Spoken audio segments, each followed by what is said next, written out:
Very happy. I'm just concerned about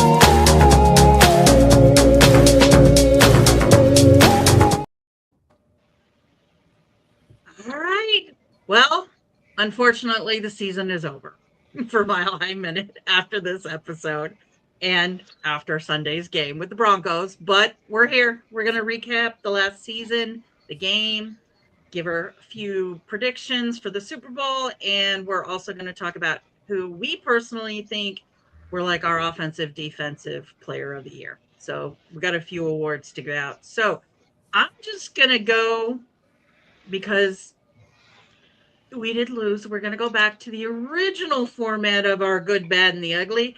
And I'm going to start Todd out with the good. The good was the first quarter. And it's actually very endemic to or similar to what happened last year. I think when you watch that first quarter, the first half of that game, you feel pretty good going into halftime. That stupid forward pass by Stiddy was a bummer, but I did not feel all that uncomfortable going into the second half. I really thought we were going to win. So I will say, we're getting better. Last year we played a good first quarter. This time we played a good first half, and let's see what happens next year. Who do you want to pass it off to? I want to see what Steve has to say. We're doing good first. Yep. I think this game proved the value that Bo Nix brings in a couple of ways. One, obviously, we were clearly not as good. We saw a pretty big mistake that Stidham made that we alluded to there. And I think it's that Nix is cool under pressure. He plays relatively mistake-free football. And so I think that's a big thing. Also, that Drake May was able to basically be the offense by running the ball for the Patriots. That's something that Bo Nix brings that Stidham wasn't able to bring. So as much as it would be nice to live in a world where the offense is so well run that we could swap in any quarterback, that's not the world we live in.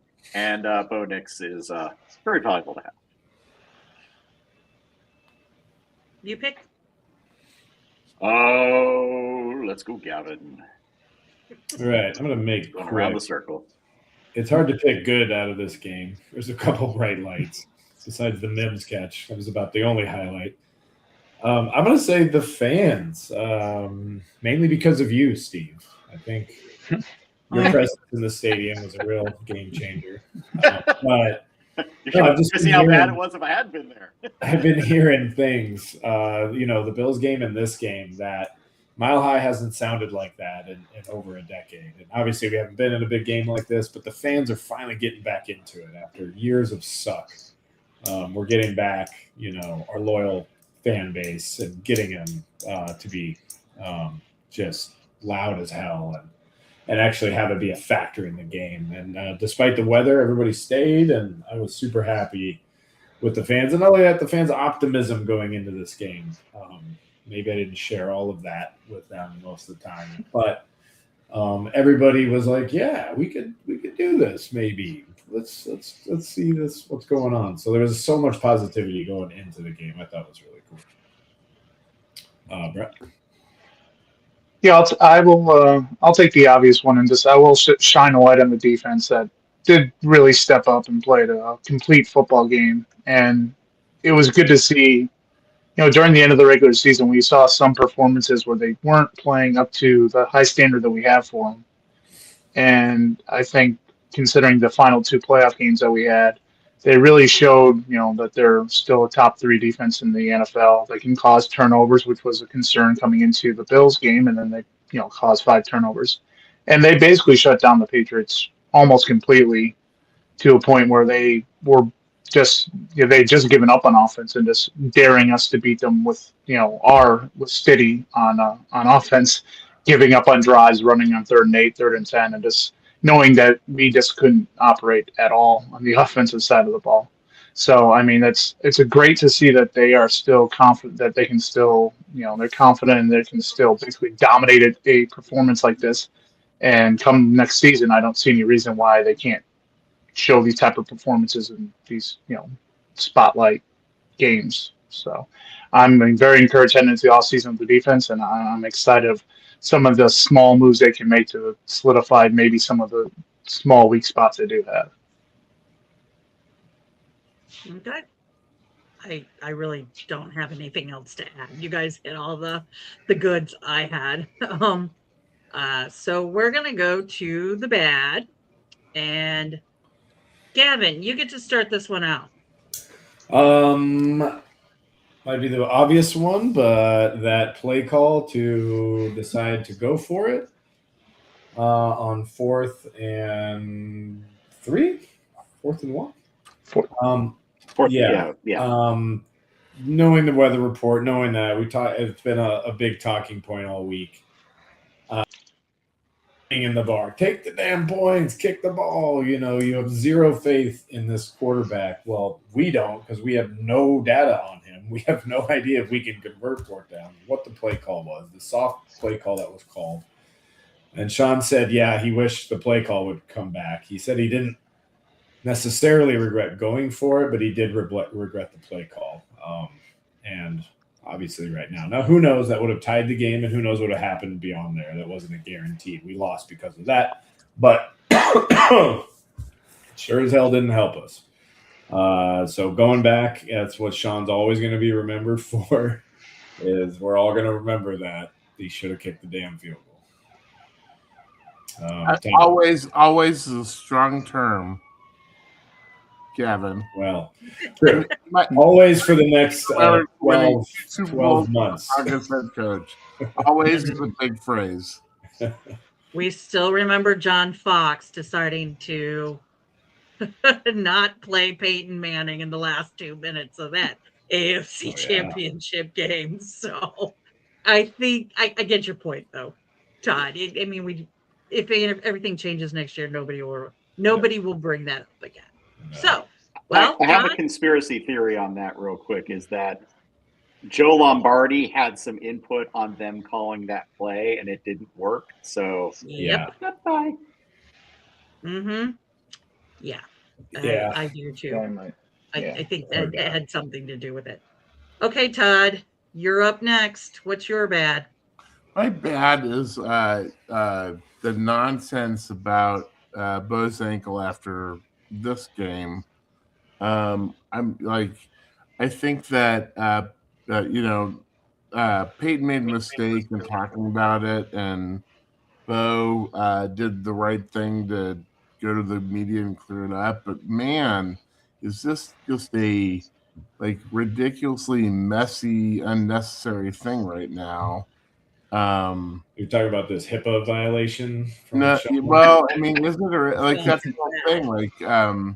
I just think it Peyton made an innocent comment, and Bo tried to clear the record, and I don't think there's bad intent on either side. I think there might be emotion on both sides, but man, oh man, is this going to be our off season? Talking about Bo's ankle and Peyton's comments about it. So I just think that was very bad, and I hope we can. I hope this isn't a big deal, because it feels like potentially it could be 20-30% chance, but I hope that doesn't impact the relationship that Sean and Bo have, which has so far been very positive. I do like the fact that Bo kind of barked back at him. I thought right. I hope Sean's like, okay, I screwed up, and he did it, and we're moving forward. Yeah. I think that probably will. To go back to the good, that is the one thing that I do agree. Bo has never had a problem with barking back at Sean. Yeah. We've seen it in games and stuff. Yeah. So, right. I mean, I do think because he is a little bit older, he has a little more, and he also comes from a football family where his dad was a head coach for high school. So he's been he knows what he's doing. He knows what's going on. So I agree. All right. Well, Brett, what's your bad?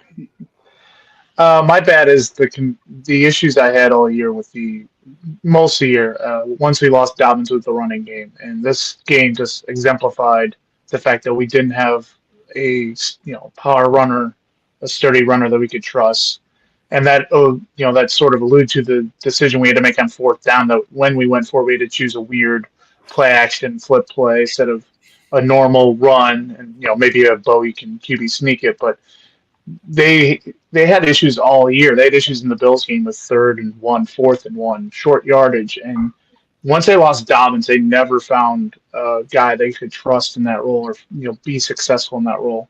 I don't think Harvey's necessarily that fit. Jaleel's too small really to be that type of guy.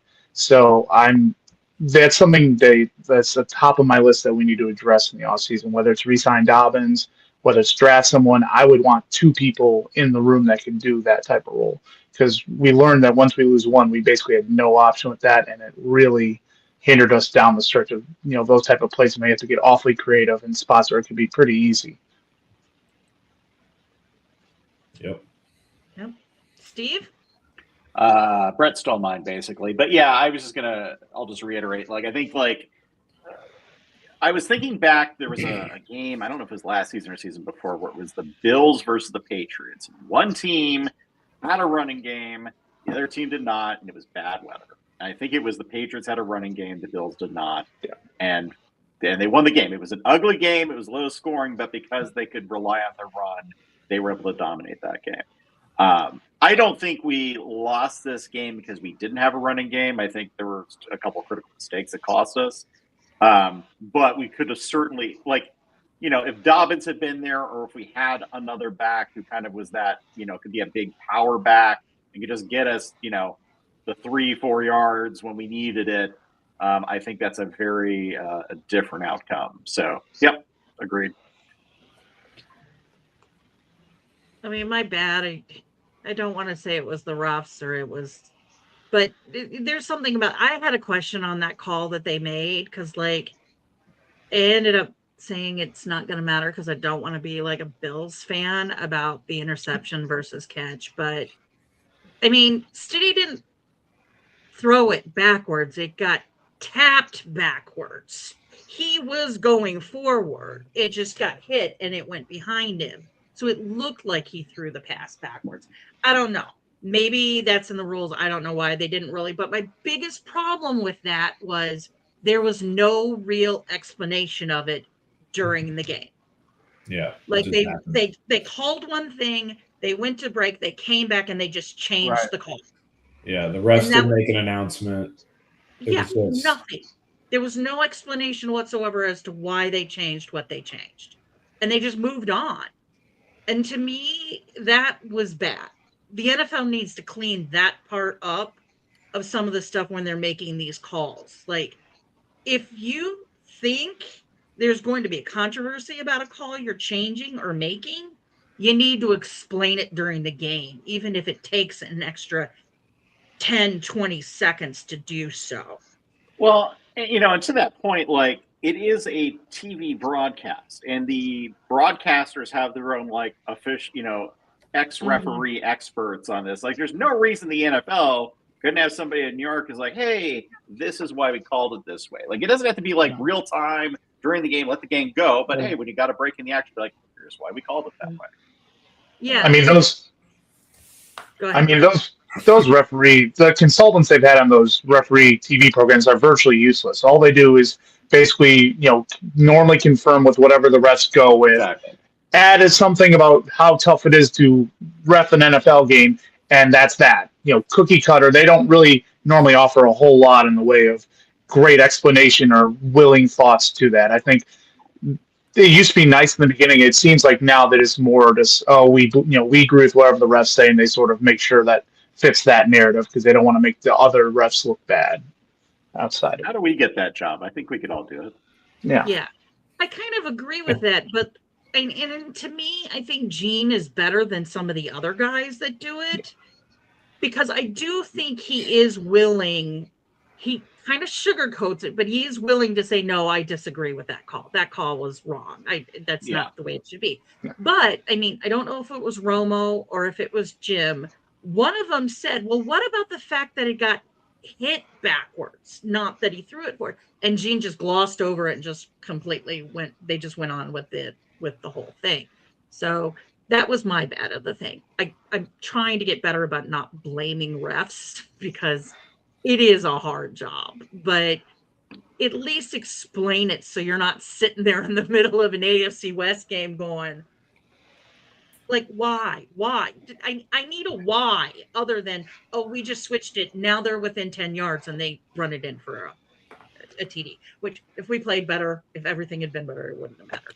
Okay, so we're going to move to the ugly. But before we do that, I do want to shout out to one of our CBN people. Derek is actually watching our game. So hi, Derek. Thank you for watching. You missed a cold one, Derek. Yep. All right. So we're going to go to the ugly. And Steve, you could start out the ugly. Speaking of the cold one, so the ugly was the weather, and I wanted to sort of like give you a sense of how this was actually at the game because I was able to go. So, getting the game, the tailgate, like it's definitely chilly. You know, we've got our parkas on, but they're unzipped. We're not wearing gloves. You know, we're drinking our beers. We're having a good time. Not too bad. Get in the stadium, pretty much the same thing. It's like you know, totally comfortable. And I swear to you, at halftime, like exactly as halftime started, it's like suddenly the wind picked up and then it started snowing a little bit. And then it was like you couldn't see outside of the stadium because there was so much snow.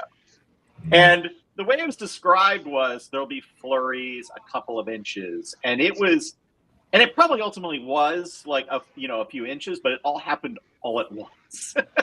So I gather that the TV broadcast got all screwed up because they couldn't tell the difference between a Patriots uniform and snow, where the lines were. But it's funny because like the game was going pretty smoothly, and I felt like we were doing pretty well. And as soon as that snow picked up, it was just like nobody could score. And so it was like the weather very much controlled the outcome of this game. Mm-hmm. Who are you passing off to? Oh, I'll go with Brett. I think the ugly is just Jared Stidham's improvisation skills that I saw. He's definitely no Bo Nix in that area. He's a pretty standard backup quarterback in a lot of those, and that was a lot of rough to see for most of the second half there of him trying to create some plays and make something happen. It wasn't the funnest experience, I guess, in the rest of the game. So I hope we don't have to see much of that in the future, to be honest. Who you passing the potato? I'll pass it to Todd.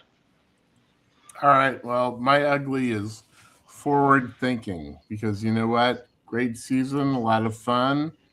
But man, is our schedule ugly next year, and I'm ready for it. But just so everybody understands, we're playing the Chiefs and the Chargers home and away.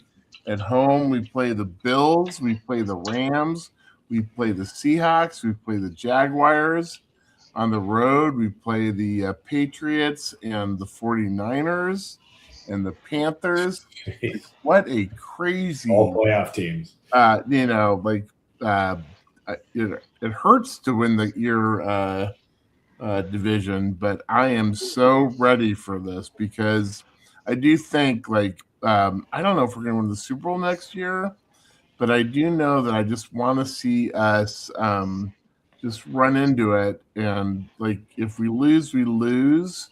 But this is on paper right now in terms of all the momentum, 97, 98, maybe 13, 14, but we're a really great team. And let's prove it in the regular season so that the playoffs are easy. Well, somebody that's watching our show, Mr. Seagots for Life, is saying we will be back in the AFC Championship again next year, which we hope. We hope. Well, we got to beat those very good teams we've on got to beat the on best of the home best. and on the road, and that's the whole thing. If you want to be the best, you got to beat the best, and Iron sharpens if iron. we get through the regular season, well, then we're going to be a contender in the playoffs. Gavin? I should have gone after Brett because that was a nice positive note to lean it on. And I'm also piggybacking off of Brett's. Stidham. I had a lot of faith in him going into this. I have lost all faith in Stidham. Even so much to the fact that I'm not even sure that I want him as the backup on our team next year because you had a whole week to prepare. And yeah, that first quarter, those first 15 kind of scripted things, the Marvin Mims was great.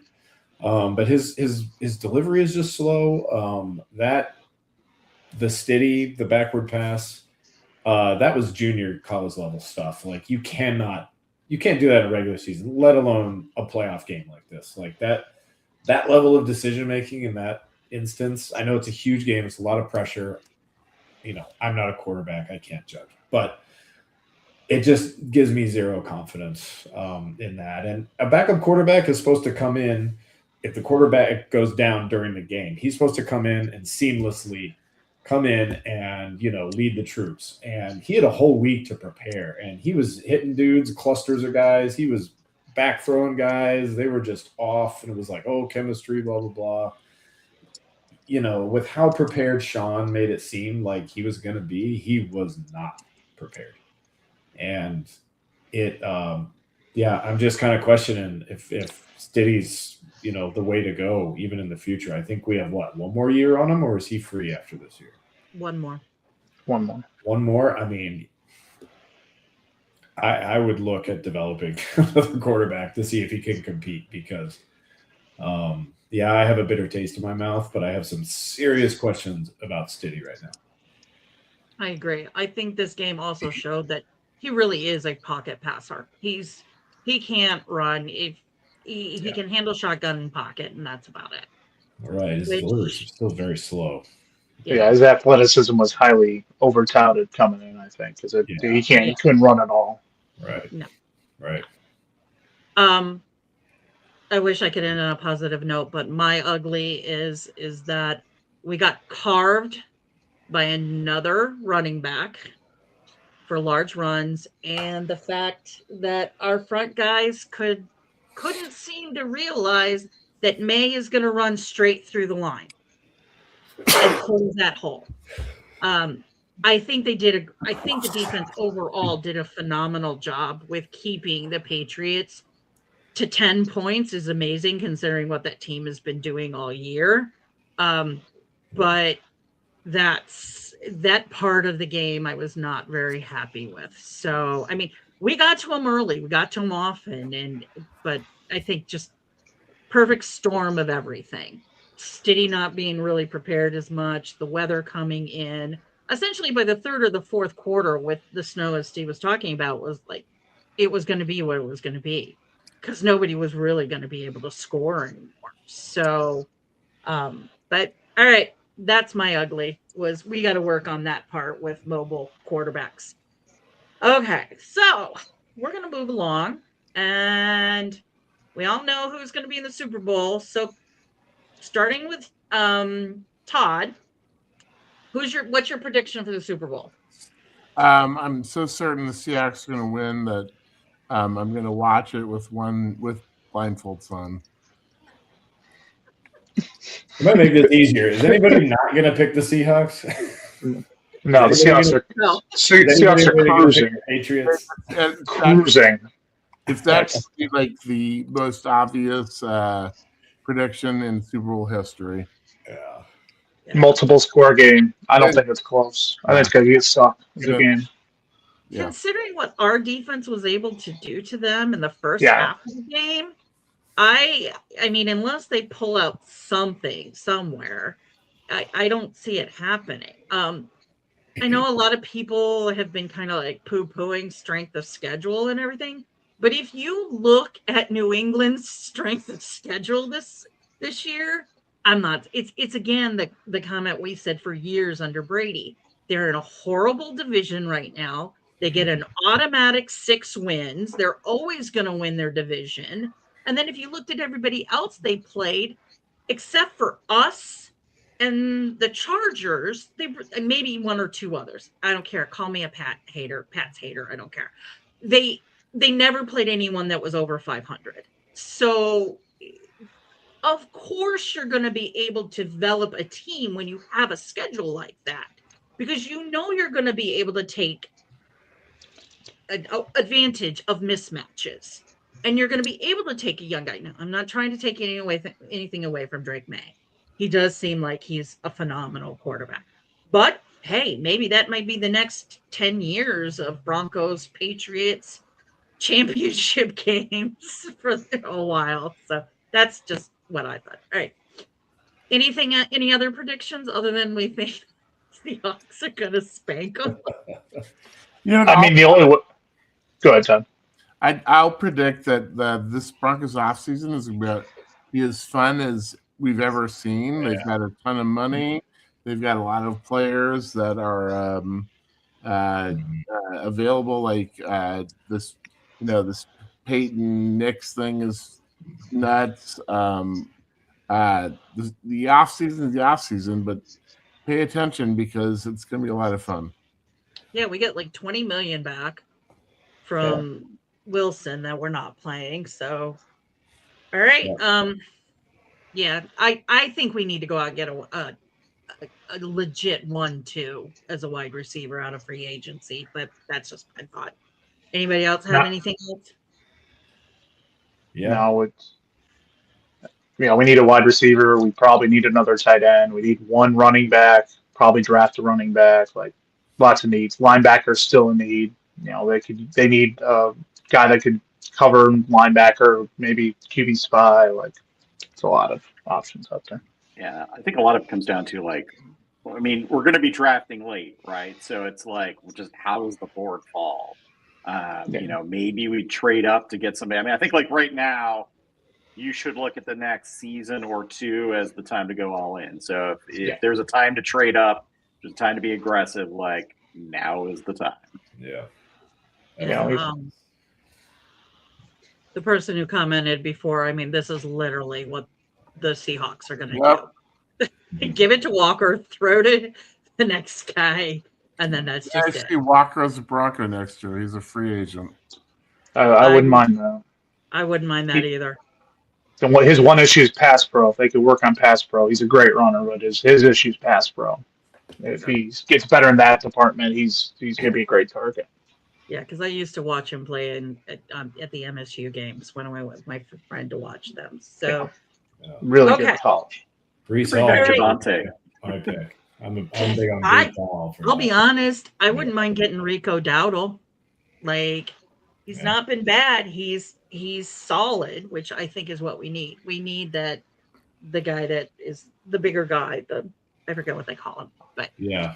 But also, Harvey going into year 2 is his rookie year. We got to give him a little bit of a pass. He may get into beast mode. He's going to end up being more like Christian McCaffrey, where he's really good at just got to stop with throwing the ball behind us on those screens behind us to try and go forward. Well, we'll see. Davis Webb looks like he's going to be our next OC, so maybe he'll have something to say about that.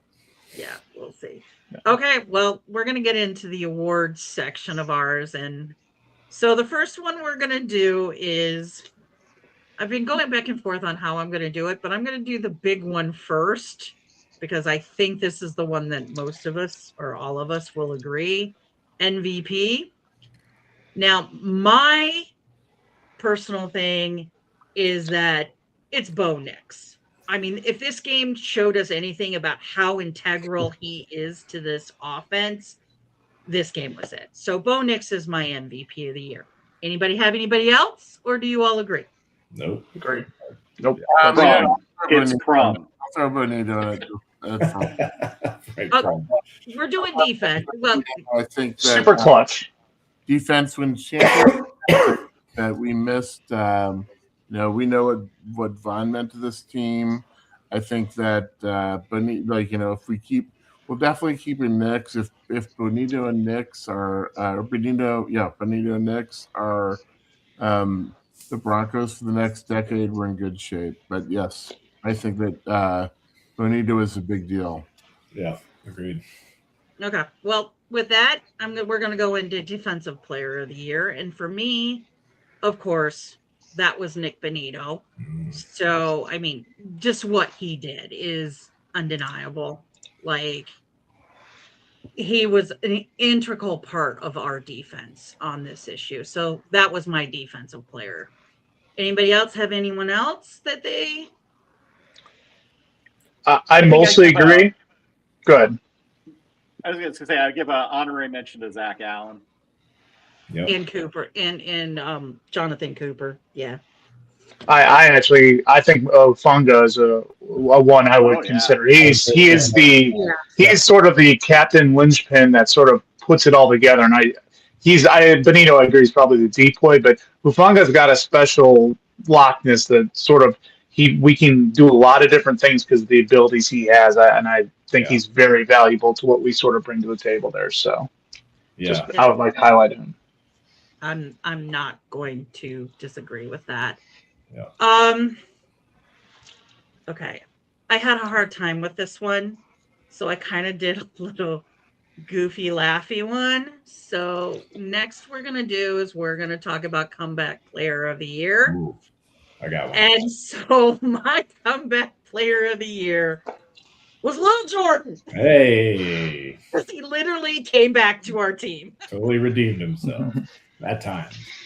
And then would redeem himself. One time. Yeah. So he had a couple big plays this year. He had a couple big ones. So anybody else have anybody that they I'll think start. that they would nominate? I'll start.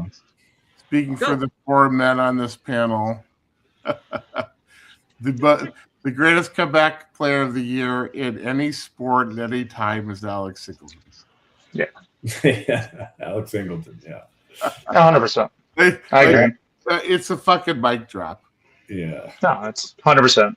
Yeah, he's got to get it. I agree. I was having fun with it. So sadly, I don't think he's going to be a Bronco next year. No, I don't think so. I think Sternad's hitting the market, and they don't want to go, and I think they're going to promote Sternad there and then look for some more. I'm not sure what they're going to do with Dre. Dre seemed to be serviceable at times, but nothing like the knockout player we thought he was going to be. Right. Well, he's still under contract, right, for another season with us. Yeah, I'm looking at his contract right now. He can be so I don't make an impact. I don't think they're going to cut him. I don't think they really can based on his contract. So I think they're going to hopefully hope he's less injured and give him a try because he is really what we need. So I think. Yeah. I'm going to say PJ Locke is my comeback player of the year. I mean, the guy had back surgery last year and came in for an injured Brandon Jones, and I think I talked about it on the last pod, but had that pick against Josh Allen, went 0 for 5 against Josh Allen in that massive game. And I had, early on some worried thoughts about him, especially with Brandon Jones going down, but he stepped in solid for him and just played his heart out. So I was super happy to see PJ Locke in there. Okay. Anybody else? No, I would agree on Singleton, but I will give some love to Dobbins. Obviously, he wasn't able to play in the playoff game, but I mean, he was so valuable those first 8 games with us. He gave us the running punch that we really needed, and sort of made the running back room work until he got injured. Then we realized nothing was working once he was out. So for him to come back, and hopefully he can come back again and maybe join us, who knows? But he was pretty valuable to come back from the injuries he's dealt with and be pretty productive. Yeah. So Dre Greenlaw, it would be a $4 million cap savings. One thing that's interesting about his contract is it actually has escalators based on how much he plays. So he actually makes less if he plays less, right? So he gets a bonus of if he plays 40 minutes, he gets a $250,000 bonus, right? And so on and so on. Yeah. All right. I want to give an honorary mention to Riley Moss, comeback player, most penalized player, and towards down the stretch, the last few games, he played a clean game and didn't get called much. He was not a factor for us. Yeah, I do suspect that's why the cornerbacks coach is going to be probably new next time. Yeah. All right. Last one is Offensive Player of the Year. And I mean, Bo would be the normal, but I gave him the MVP. And after I did that, I don't know. I mean, it was kind of, I personally think some of our games wouldn't have been won without this guy. So, well, Mr. Lutz was my pick for Offensive Player of the Year. So special teams. I'm going to take technical on that because he's a special teams player. Yeah. Yes, he is, but he is. Yeah, but none of the other wide, except for Mims, who wasn't played enough, in my opinion. The other guys, there was flashes in there and all of that, but I didn't really. I mean, who else? Cortland was good in the thirds and the fourths, but there was just I don't know. Cortland did get over 1,000 yards receiving, so he had a very good year. I wouldn't know. I got one that I think we should think about. It doesn't have to be a position player. How about Garrett Bowles? I mean, he's already up for Protector of the Year. I think. I think he's actually, a lot of people consider him to be a pretty good candidate. He might even win it. Yeah. I mean, he was pretty solid on a line that didn't give up almost any sacks. I would give it to the whole line in general, honestly. Honestly, Meinertz was fantastic this year and one of the rest. So. I mean, that's the thing. Like, if you look at it, of course, Bo is Bo, but there's not a skill player that really stood out this year, but the offensive line did. It's a complicated question, or it's a difficult question, because I mean, honestly, and that's actually another reason why you should be excited, because the all of our skill players are good. There's not a single great skill player on our team, and we've got a ton of money, and there's some free agents, and over the offseason, we need to make a pretty good team get a lot better. But there's not a lot of, and I think that was exposed by this week.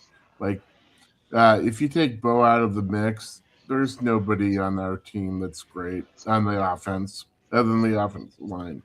There's no skill players that any other team wants. Mm-hmm. I would say Dobbins before he went down. Well, I mean, I would say Dobbins before he wasn't on the field. Yeah, but right. Yeah. And so, are we going to sign Dobbins again? I think we might. I think it's a dangerous idea to because once you do that, it's like, well, now you have to play him, and then if he gets injured, well, now what, right? So it's like I would rather find somebody who, I feel like you've got RJ Harvey, who's good at pass catching. He's more of an outside the top, running back.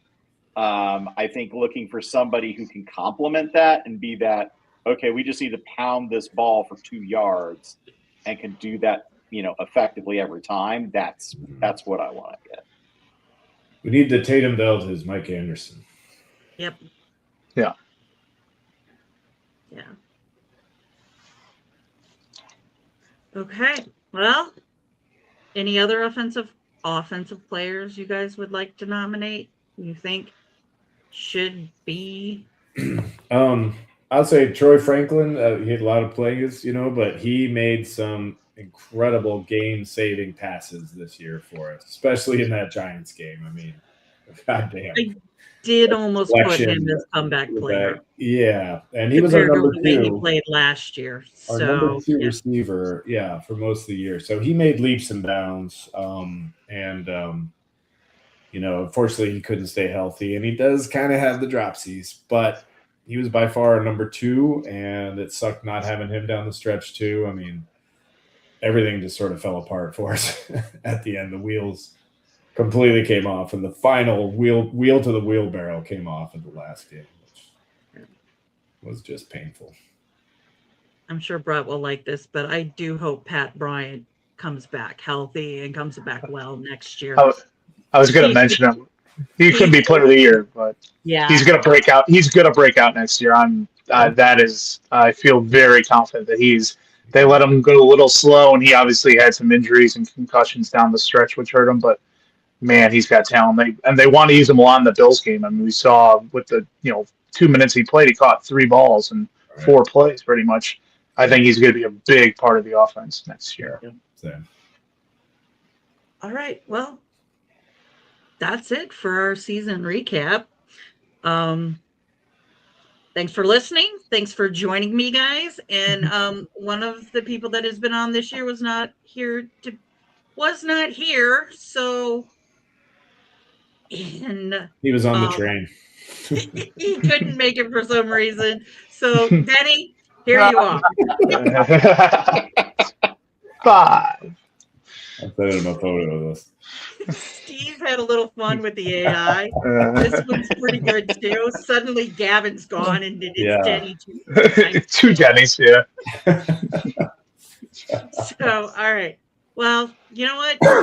Like people have said through this was a really, really fun season. And we had a drought for a very long time. And last year was a little appetizer.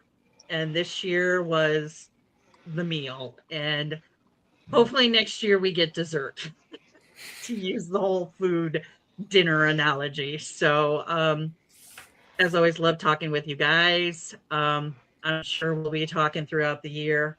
Draft in the draft in April and then over the summer. So, all right. Time to say goodbye. Good night. Whatever. Go Broncos.